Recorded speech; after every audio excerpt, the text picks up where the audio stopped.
Hi guys, భారతీయుడు 2 movie ఎలా ఉంది మన రివ్యూలో మాట్లాడదాం. శంకర్ అంటే తమిళ డైరెక్టర్ అయినా కానీ తెలుగులో మాత్రం విపరీతమైన క్రేజ్. ఆయన సినిమా వస్తుందంటే హీరో ఎవరు అనేది పట్టించుకోకుండా థియేటర్ దగ్గర హౌస్ఫుల్ అయ్యేది. 100 కోట్ల బడ్జెట్ 100 కోట్ల కలెక్ట్ చేసేది. అలాంటి సత్తా ఉన్న డైరెక్టర్. బ్లాక్ బాస్టర్కు సీక్వెల్గా భారతీయుడు 2 వచ్చింది. భారతీయుడు 1 ఎంత సంచలన విజయం సాధించిందో మనందరికీ తెలిసిందే. అలాంటి ఎక్స్పెక్టేషన్స్ భారతీయుడు 1 రేంజ్లో శంకర్ డైరెక్టరు థియేటర్కి వెళ్ళిన తర్వాత టోటల్ మిస్ఫైర్ అయింది. ఏ మాత్రం గొప్పగా ఆకట్టుకోలేదు. కంటెంట్ పరంగా చూస్తే కొంతవరకు పర్వాలేదు, కానీ స్క్రీన్ ప్లే మాత్రం చాలా డిజాస్టర్ అయిపోయింది. ఎప్పుడో 6 ఏళ్ల క్రితం స్టార్ట్ అయిన ఈ మూవీ శంకర్ ఎప్పుడో 90స్ను ఫార్ములా తీసుకొని ఇప్పుడు కొత్త డైరెక్టర్లు వచ్చిన రాజమౌళి కానీ, నాగస్పిన్ కానీ, బిగ్ డైరెక్టర్ సందీప్ రెడ్డి వంగ కానీ వీళ్ళని మ్యాచ్ చేసే రేంజ్లో ఉండాలి. కానీ స్క్రీన్ ప్లే మాత్రం ఇంకా 90s అలాంటి కథ అనేది తీసుకునడం వల్ల డిసప్పాయింట్ చేసిండు. అప్పుడున్న సేనాపతి భారతీయుడు తిరిగి ఇప్పుడు ఇండియాకు వస్తే ఎలాంటి పరిస్థితులు తనకు ఎలా ఎదురైనాయి అనేది కాన్సెప్టు. కానీ విదేశాల్లో ఎందుకు వెళ్ళిండంటే ఇక్కడ ఒకప్పుడు గాలి జనార్దన్ రెడ్డి మన బాత్రూములు కూడా బంగారు బాత్రూములు కానీ, విజయ్ మాల్యా కానీ, లలిత్ మోడీ కానీ ఇలాంటి వాళ్ళను కూడా విదేశాల్లో వెంటాడి చీల్చి చెండాడిన తర్వాత భారతీయుడు రావాలని కమ్బ్యాక్ ఇండియన్ అని ఎప్పుడైతే సోషల్ మీడియాలో స్ప్రెడ్ అవుతుందో అప్పుడు ఇండియా వచ్చిన తర్వాత అప్పుడున్న పరిస్థితులు ఇప్పుడు లేవు. భారతీయుడినే ప్రజలే అసహించుకొని తిట్టే పరిస్థితి ఎందుకు వస్తుంది అనేదే కాన్సెప్టు. థర్డ్ పార్ట్లో ఎలా చూపెడతాడో శంకర్ మాత్రం ఇప్పుడైతే టోటలీ డిసప్పాయింట్ చేసింది. స్క్రీన్ ప్లే అనేది చాలా స్లోగా ఉంటుంది. ఆ గెటప్లు సెట్ కాలే. భారతీయుడు 1 మెయిన్ బ్లాక్ బస్టర్ హిట్ కానీ ఇంకే సాంగ్స్, బ్యాక్గ్రౌండ్ స్కోరు, భారతీయుడు ఫ్యామిలీ ఎమోషన్ సీన్స్ అనేది కన్న కొడుకుని అవినీతి పరుడైనా కానీ చంపుతుంటే ఆ ఎమోషన్ అనేది ప్రతి ఒక్కటి గొప్పగా ఆకట్టుకున్నది. కానీ ఇక్కడ అది రివర్స్ పెట్టాడు. అక్కడ భారతీయుడు కొడుకుని చంపితే ఇక్కడ కామన్ ఆడియన్స్ను భారతీయుడు అలా తయారు చేసి తన తల్లిదండ్రులనే అవినీతి పరులైతే పట్టించి ఎలా చంపారనేది కాన్సెప్ట్ రివర్స్ తీసుకున్నాడు. కానీ కొంతవరకే ఆకట్టుకున్నది, ఏ మాత్రం ఆకట్టుకోలే. సాంగ్స్ అనేది సినిమాకి వెరీ వెరీ మైనస్.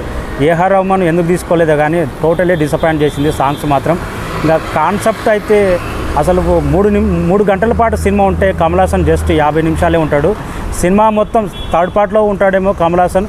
ఇంకా హీరోలు మొత్తం ఆ బంగారు చుట్టూ ఆ బంగారు పిచ్చేందో అంత అవినీతి పరులు ఎవరున్నారు, ఎక్కడున్నారు, భారతీయుడు ఎందుకు వెతికి పట్టుకున్నాడు, భారతీయుడిని వెతికినా కానీ పోలీసులతోటి 1000 మంది పోలీసులు ఉన్నా కానీ ఎలా తప్పించుకున్నాడు, ఆయన ఇప్పుడు ఒక తాతగా ఇండియన్కి వచ్చిన తర్వాత ఎలాంటి పరిస్థితులు ఉన్నాయి, భారతీయున్నే ప్రజలు అసహించుకొని తరిమి కొట్టే రేంజ్ ఎందుకు వెళ్ళింది అంటే అక్కడ ఎమోషనల్గా సిద్ధార్థ మదర్ చనిపోయినప్పుడు ప్రతి ఒక్కరు ఎమోషనల్గా కంటెంట్ అవుతారు. అవినీతి పరులను డీల్ చేసే విధానం డిఫరెంట్. ఇది కాదు భారతీయుడు చేసేది తప్పు అనే రేంజ్లో శంకర్ డైరెక్టర్ తీసుకెళ్ళిండు. కానీ అవినీతి పరుడు చేసేటోడిని జైలు వేసిన తర్వాత వాని ఎమోషన్ కూడా చూపెట్టిన తర్వాత ఇంకా అవినీతి గురించి ఎవడు ఆలోచించకుండా ఉంటాడు. అది మాత్రం రాంగ్ స్టెప్ వేసిండు. అవినీతి పరుడు చేస్తే లోపడేయాల్సింది అంతవరకే చూపెట్టాలి. వాని ఫ్యామిలీ ఎమోషన్స్, వాడు ఏం చేసిండు, వాడు ఎంత బాధలు పడిందంటే ఆ ఎమోషన్ అవినీతి పరుడు చేయడం పెద్ద తప్పేం కాదనిపిస్తుంది. అక్కడ శంకర్ బాగా మిస్టేక్ చేశాడు. స్క్రీన్ ప్లే అనేది అదే డిజాస్టర్ అయింది సినిమాకు. ఒక్క 1 వేలో పోకుండా 2 వేలో చూపెట్టిండు, మైనస్ వచ్చింది. స్టోరీ పాయింట్ మాత్రం ఏ గొప్పగా ఆకట్టుకోలేదు. ఇంకా Shankar direction next game changer మీద ఏ రేంజ్లో ఉంటుందో అంచనాలు. కానీ ఈ సినిమా తర్వాత రామ్ చరణ్ ఫ్యాన్స్ బాగా డిసప్పాయింట్ అయి ఉంటారు. భయపడి ఉంటే కూడా ఆ రేంజ్ డిసప్పాయింట్ చేసింది. ఇంకా ఎస్జే సూర్య క్యారెక్టర్ కానీ, సిద్ధార్థ క్యారెక్టర్ కానీ, కమల్ హాసన్ క్యారెక్టర్ జస్ట్ 50 నిమిషాలు ఉంటుంది. ఇంకా థర్డ్ పార్ట్లో ఏ రేంజ్లో ఉంటుందో కానీ ప్రతి ఒక్కటి పెద్దగా ఇంపార్టెంట్ ఏదంటే భారతీయుడు 1 గెటప్ వేసుకొని వెళ్ళినప్పుడు ఆ బ్యాక్గ్రౌండ్ బీజిఎం ఉంటుంది కదా, అదొక్కటి నా మైండ్ నుంచి పోవట్లేదు. చాలా గొప్పగా ఉంటుంది. కొన్ని చోట్ల గూస్ బంప్స్ వస్తాయి. భారతీయుడు వెళ్ళినప్పుడు గూస్ బంప్స్ దిమ్మ తిరిగే బ్యాక్గ్రౌండ్ స్కోర్ ఎలివేట్ అవుతుంది. పాజిటివ్ అంటే అది ఒక్కటే. కొన్ని షాట్లలో భారతీయుడు ఎలివేషన్స్ బాగుంటాయి. ఆ గోల్డ్ కానీ ఇంకా అన్ని నథింగ్ సీన్స్. ఫస్ట్ హాఫ్లోనే 4 సాంగ్స్ వస్తాయి. సెకండ్ హాఫ్లో ఆన్ స్క్రీన్స్ పెద్దగా ఆకట్టుకోవు. ఆ శ్మశానంలో ఆ డైలాగ్ చెప్పడం కానీ, భారతీయుడిని ఎదిరించడం కానీ ప్రతి ఒక్కటి కాన్సెప్ట్ ఏంటి, భారతీయుడు కోసం మళ్ళీ భారతీయులే తిరిగి కొట్టే పరిస్థితి ఎందుకు వచ్చిందంటే జీర్ణించుకోలేకపోతున్నారు. భారతీయుడు అంటే అవినీతి పరుల్లో వాళ్ళు ఎలాంటి వాళ్ళైనా కానీ చీల్చి చెండాడే వ్యక్తి. కానీ అవినీతి పరులు కూడా వాళ్ళకు ఫ్యామిలీ ఉండి వాళ్ళ ఎమోషన్స్ ప్రజలందరూ వాళ్ళకే సపోర్ట్ చేస్తున్నారు అన్నట్టు తీసుకెళ్ళి శంకర్ మిస్టేక్ చేసిండు. Totally disappoint. నాకైతే ఏమాత్రం నచ్చలే. డైరెక్షన్ బాగాలేదు. కమల్ హాసన్ గెటప్లకు పెట్టింది తప్ప కంటెంట్ మీద చూసుకోలేదు. సిద్ధార్థ బొమ్మరిల్ యాక్టింగ్ గుర్తు వస్తుంది వాళ్ళ మదర్ చనిపోయినప్పుడు. ఇంకా ప్రతి వాళ్ళ బావను పట్టించినప్పుడు కూడా అంతే.